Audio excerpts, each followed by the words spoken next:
This shot starts with a motion control camera move shot on set. As you can see, there are lots of lights in the set that we had to remove digitally, as well as 2/3 of the greenhouse structure isn't there. You see here all the digital elements being layered in, the greenhouse, the potted plants, the vines, the snow, all of that created digitally. The real technical challenge was getting all the digital elements to line up with this photographic plate, which, as the whole movie was shot anamorphic, and the inherent distortions in anamorphic lenses make the lining up of digital elements that much more tricky. The other big challenge was creating the greenery that grows and dies and getting that to look realistic. Here we had two photographic elements, Guy Pearce on green screen and then the garage set as separate elements. All of the contents of the garage are digital. The cars and the boxes and all of the light effects on the time machine all married together to create the finished shot. Here the big challenge was creating believable and realistic looking geological erosion. We had to develop a lot of special computer tools to achieve this, and then the real artistry comes in at the end when all the various elements are put together and made to look photorealistic.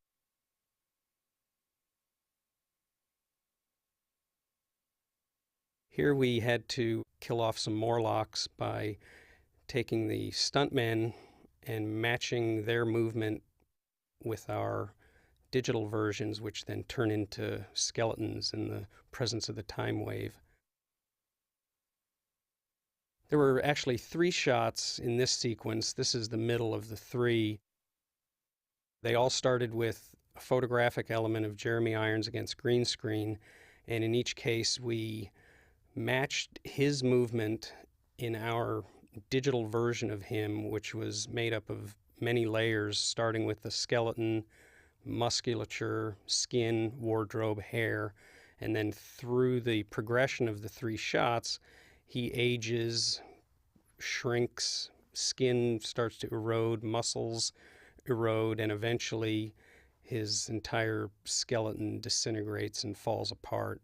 This shot was a lot of fun just because of the graphic nature of his demise. It's not every day you get to turn somebody into a skeleton.